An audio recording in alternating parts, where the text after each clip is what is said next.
बच्चों आज हम पढ़ने वाले स्टोइशियोमेट्री और स्टोइकियोमेट्री। आप क्या बोलते हैं? हम लोग कभी स्टोइशियोमेट्री बोलते हैं, कभी स्टोइकियोमेट्री बोलते हैं। दोनों ही एक ही चीज है। ये एक जर्मन वर्ड है जिसका मीनिंग होता है एलिमेंट का मेजरमेंट। ठीक है, नाप तोल। हमारी नॉर्मल लैंग्वेज में बोलेंगे तो नाप तोल। ठीक है, जैसे कि क्या होता है कि हमको कुछ भी कैलकुलेशंस करने होते हैं। फॉर एग्जांपल हम वेजिटेबल खरीदने गए, फ्रूट्स खरीदने गए, तो हम क्या करते हैं कि वहां पर जो शॉपकीपर होता है वो एक तरफ वेट रखता है, दूसरी तरफ आप जो भी सब्जी ले रहे हैं वो रखता है, राइट। जब वो दोनों इक्वल हो जाती है तो वो आपको दे देता है, मतलब वो डिफाइंड क्वांटिटी हो गई है ना। इसी तरह से केमिस्ट्री में भी स्टोइशियोमेट्री का मतलब होता है कि जब भी कोई एक केमिकल रिएक्शन है ना, जब भी कोई एक केमिकल रिएक्शन है तो उसको हम कैसे मेजर करते हैं, कैसे बैलेंस करते हैं, कैसे इक्वल करते हैं, उसको हम बोलते हैं स्टोइशियोमेट्री। क्लियर है? ये इसका मतलब ही यही होता है। ये वर्ड स्टोइशियो मतलब होता है एलिमेंट और मेट्री मतलब होता है मेजरमेंट। तो it's a measurement of elements, molecules, compounds. और बेसिकली ये जो स्टोइशियोमेट्री है क्वांटिटेटिव एनालिसिस करने के लिए होता है कि आपने कितना रिएक्टेंट लिया, फिर आपको इससे कितना प्रोडक्ट मिला, है ना। तो आपने पहले भी पढ़ा होगा law of conservation of mass. Law of conservation of mass क्या बोलता है? बहुत ही सिंपल सी चीज बोलता है, मास can neither be created nor be destroyed. इसका मतलब ये होता है कि जितना रिएक्टेंट आपने लिया है उतना ही प्रोडक्ट आपको मिलेगा। ठीक है, मास can neither be created nor be destroyed, मतलब यहीं से हम बैलेंस करते हैं इक्वेशन को कि जितना रिएक्टेंट लिया है उतना ही प्रोडक्ट रहेगा मास के टर्म्स में। ठीक है, तो बेसिकली हम क्या कर रहे हैं, क्वांटिटेटिव एनालिसिस करते हैं रिएक्शन का, तो उसको हम स्टोइशियोमेट्री में पढ़ते हैं। ये इंट्रोडक्शन बताना आपको बहुत जरूरी है, क्योंकि ये जो वर्ड है ना स्टोइशियोमेट्री, ये आधे से ज्यादा बच्चे बेचारे डर जाते हैं सुनकर। टीचर आपको पूरा टेक्निकल बताने लग जाता है, आप टेक्निकल बता के बताते बताते आप डर जाते हो ये चल क्या रहा है। तो पहले आप उसको रिलेट करो डेली लाइफ से, प्रैक्टिकल लाइफ से। तो जब हम इसको रिलेट करते हैं तो कैसे रिलेट करेंगे हम इसको, कि रिएक्टेंट और प्रोडक्ट के मास को हमको इक्वल करना है। ठीक है, अब यहाँ पर क्या होता है, सबसे पहली चीज कि जब भी कोई आप केमिकल इक्वेशन लिखते हो केमिस्ट्री में, हमेशा बैलेंस्ड केमिकल इक्वेशन लिखो। अगर आपने केमिकल इक्वेशन बैलेंस्ड नहीं लिखी ना, तो आपका क्वेश्चन सबसे पहली स्टेप पे ही गलत हो जाता है। फर्स्ट स्टेप पे ही आप गलत उसको सॉल्व करना स्टार्ट कर रहे हो। तो whenever you are writing a chemical equation, तो आप उसको बैलेंस करके लिखो। एक बहुत ही प्राइमरी इक्वेशन लिख रही हूँ, बचपन से पढ़ते आ रहे हो भाई तुम, कि H2 plus O2 will give us H2O, है ना।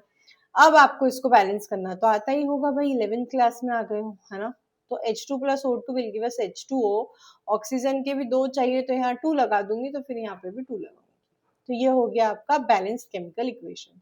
अब इसकी स्टोइशियोमेट्री क्या बोलेगी कि जो जितना मास रिएक्टेंट का होगा उतना ही मास प्रोडक्ट का होगा।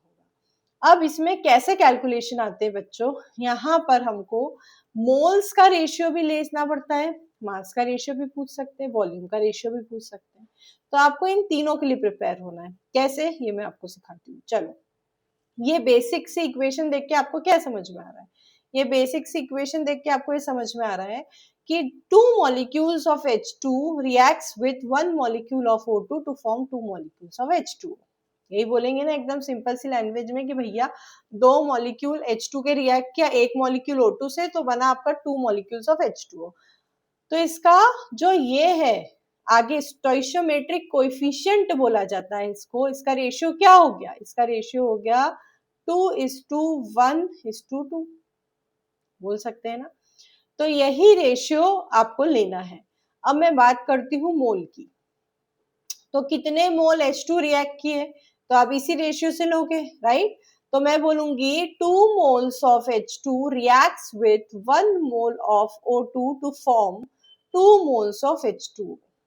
तो ये हो गया इसका मोलार रेशियो कि 2 moles of H2 reacts with 1 moles of O2 to form 2 moles of H2, है ना। अब हम इसका वॉल्यूम का रेशियो अगर लेंगे, तो वॉल्यूम का रेशियो भी बच्चों यही होगा, क्योंकि वॉल्यूम क्या होता है, कोई भी गैस का वॉल्यूम एट एसटीपी, मान लो मैंने ये एसटीपी लिया, अभी हम एकदम सिंपल सा कॉन्सेप्ट पढ़ रहे, तो मैंने बोला एसटीपी स्टैंडर्ड टेम्परेचर प्रेशर पे, तो स्टैंडर्ड टेम्परेचर प्रेशर पे क्या होगा, 1 मोल में 22.4 लीटर गैस होती है, तो 2 मोल में कितनी होगी, इंटू 2, तो वॉल्यूम का रेशियो भी वही हो जाएगा। तो वॉल्यूम का रेशियो भी क्या होगा बच्चों, 2:1:2, बोल सकते हैं ना ऐसा, राइट। अब मास का रेशियो क्या हो जाएगा इसका, तो मास तो आपको कैलकुलेट करना पड़ेगा, तो मैं मास के लिए कैसे बोलूंगी बच्चों, हाइड्रोजन का मास कितना होता है, 1 हाइड्रोजन एटम का मास होता है 1, तो यहाँ पे कितने 4, 2 × 2 4, राइट। तो 4 grams of hydrogen reacts with oxygen का मास कितना है O2, तो एक ऑक्सीजन का 16 होता है, तो दो का कितना हो गया 32 grams of H2O to form 2 molecules of H2O, तो एक H2O का होता है 18, तो 18 × 2 कितना हो गया 36 ग्राम। तो देखिए आप यहाँ पर ये law of conservation of mass follow कर रहे हैं, ये हो गया रिएक्टेंट का मास 36 ग्राम और ये प्रोडक्ट का मास हो गया 36 ग्राम। तो इस तरीके से हम मास का रेशियो भी ले सकते हैं। तो यहाँ पर हम एक इक्वेशन से मोलार रेशियो भी ले सकते हैं, वॉल्यूम का रेशियो भी ले सकते हैं और मास का रेशियो भी ले सकते हैं, राइट, ठीक है ना। अब हम इसमें आगे बढ़ते जाएंगे और आपको क्वेश्चन सॉल्व करना सिखाएंगे। इस कंसेप्ट में कोई भी थ्योरेटिकल पार्ट नहीं है, जैसे जैसे आप क्वेश्चंस का लेवल बढ़ाते जाओगे अपने आप सीखते जाओगे भैया क्या करना है। तो कोई भी जगह पर अगर आपको थ्योरी पढ़ने को मिल रही है तो मत पढ़ो, कंफ्यूज ही होगे अलग अलग फॉर्मूला देखकर। तो जस्ट मेरे साथ क्वेश्चन सॉल्व करते जाओ और सीखते जाओ कि स्टोइशियोमेट्री करते कैसे हैं। तो ये आपको मैंने सिखाया है कि रेशियो कैसे लेना है और इंट्रोडक्शन ऑफ स्टोइशियोमेट्री। अब इसके नेक्स्ट पार्ट में आप सीखने वाले हो कि कैसे हम क्वेश्चंस करेंगे, आपके क्वेश्चंस लूंगी मैं और आपको सिखाऊंगी कि कैसे इसको सॉल्व करना है। चलिए तो फटाफट नेक्स्ट क्वेश्चन देखिए, बाय बाय।